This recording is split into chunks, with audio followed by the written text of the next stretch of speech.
Hey friends, welcome to Kaiser Cooking. So you know how the Discovery Channel has Shark Week? Well, I thought it would be fun here on my YouTube channel to do Tuna Week, where I showcase 7 good, bad, and crazy tuna recipes. Should be fun, should be interesting. I hope you'll stick around.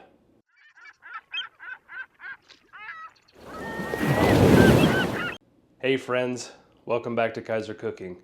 For today's recipe, we're going to be making a sweet and sour tuna dish. This recipe comes from the Better Homes and Gardens new cookbook. This cookbook is not new at this point, it's old. You could purchase these in the late 1950s into the 1960s, and you bought the base book, which is this, and then in the Better Homes and Gardens magazines, you could find recipes that you could clip out of the magazine. They'll tell you where to stick it in this book. And so you grew your cookbook over time.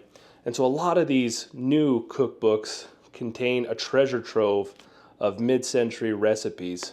So that's where this recipe comes from. These books are fairly easy to find if you're interested. Let's get to making the recipe. So to start with, we need to cut up this bell pepper into slices. Now it calls for 2 cups of bell pepper strips. I'm not sure that I'm going to get this from just 1 bell pepper, but 1 bell pepper is all I've got, so we'll work with it.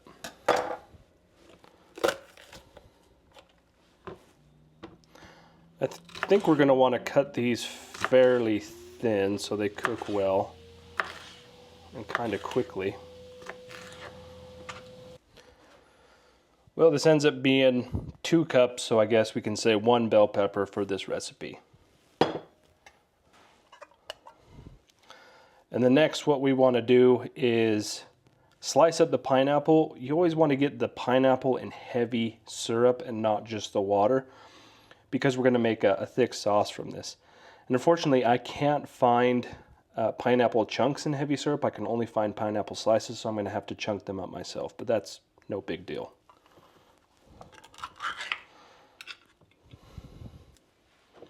We're just going to pour the syrup into this measuring cup, as we're going to need it for the sauce.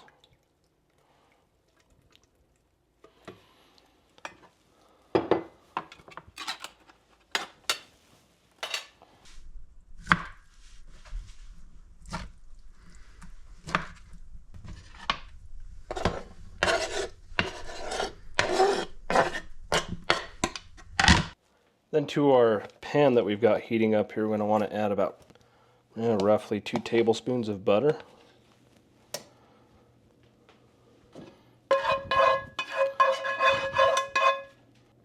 Once you've got the butter melted, then we'll add our pineapple. Oops.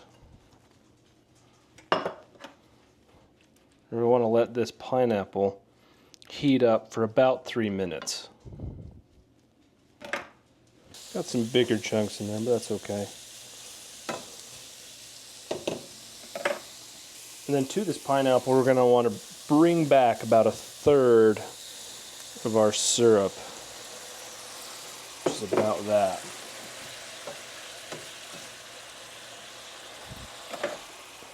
And then at this point, we'll also add our bell pepper.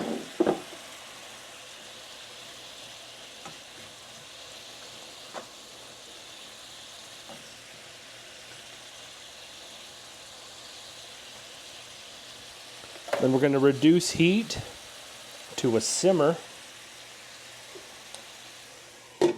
cover it, and let it cook for about 10 minutes. Then while the pan's doing the thing, we're going to mix 2 tablespoons of cornstarch with the remainder of our pineapple syrup.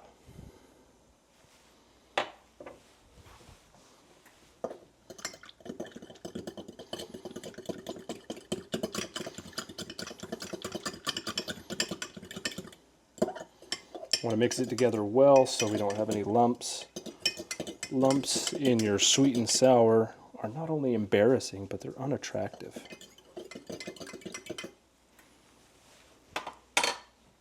I've got some near boiling water here, and to this I'm going to add 1 bouillon cube. I don't have a bouillon cube, I've got this stuff. So 1 teaspoon is equal to 1 bouillon cube. It's kind of sticky. Just stir to combine.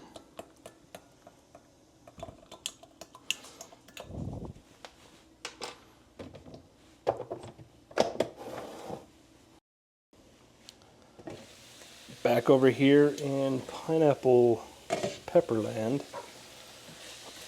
Check these out. It's been 10 minutes. They're looking good. The peppers are starting to go a little lighter in color. It smells terrific. We'll add our chicken bouillon mixture here.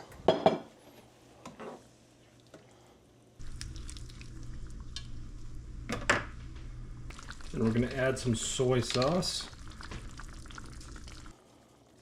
1, 2. This is 2 teaspoons. And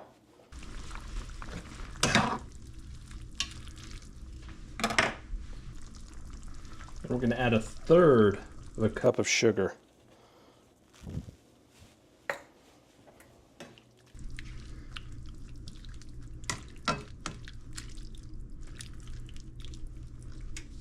Increase our heat a bit. And then this is sweet and sour after all, so we're going to add 2 tablespoons vinegar.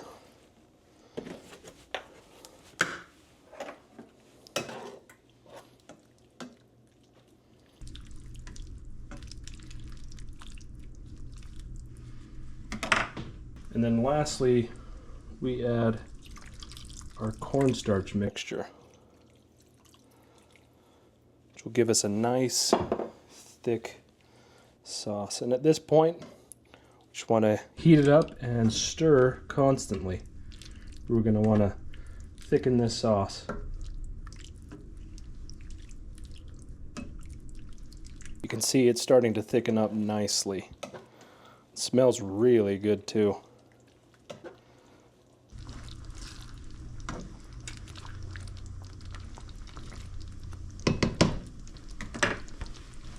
Love the color and the smell of this. It's great. It's so delectable.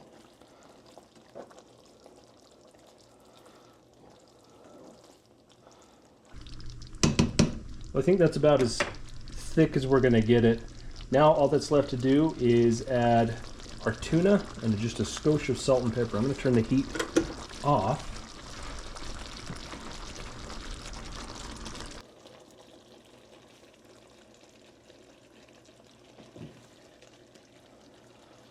And so this is roughly 14 ounces of drained flaked tuna.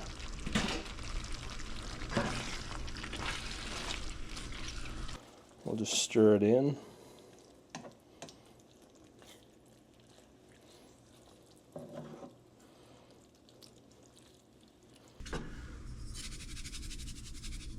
Skosh of salt. Skosh of pepper, just because the recipe calls for it.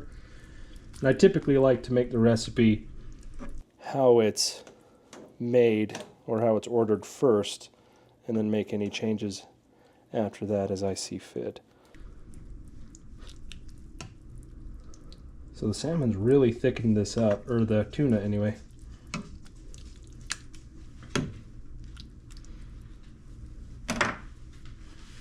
Now it's time to plate this up.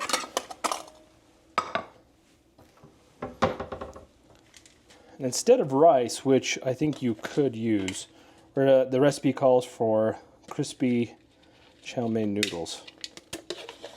So we're going to try that.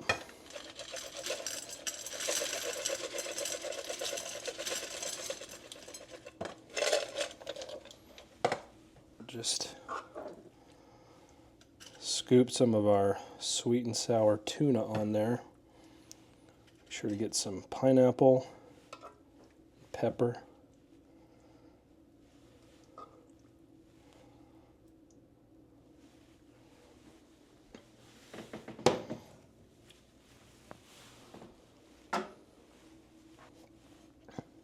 So here it is.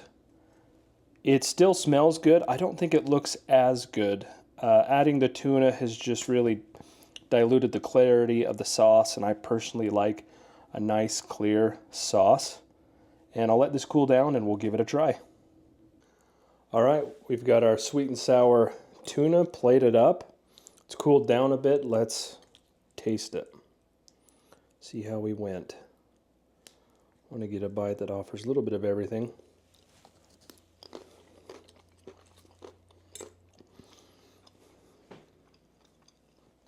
There's a lot going on here. There's the crunchiness of the noodles, which I like. Normally I would serve something like this over rice, but I really like the crunchiness of the noodles here. You taste the pineapple. Let's see, I don't remember tasting the green bell pepper here.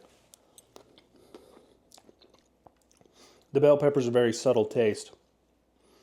But the tuna, you don't really taste anything of the tuna. It's almost like just a protein that's in there. Just does not come through at all. So I would call this one of the good tuna recipes. It's got great flavor. If you don't like tuna, the tuna flavor doesn't come through at all, at least not that I'm tasting. You've got the sweet, you've got the sour, and the crunchiness of the noodles. It's a great dish. I would absolutely make this again, just on a weeknight. I think when the recipe was made, this was considered a cheap dish because tuna was cheap. These days, tuna isn't that cheap, especially when you need 14 ounces. But I think another great aspect of this recipe is the fact that you can substitute the tuna for anything else. You can put meatballs, you can put chicken, you can put pork in it. It's a really good sort of all-terrain base recipe for whatever kind of meat you want to add. So I love it for that aspect. And I would call this recipe a good recipe. It's not crazy and it's definitely not bad. Well, with that said, I'd like to thank you for watching and tune in next time.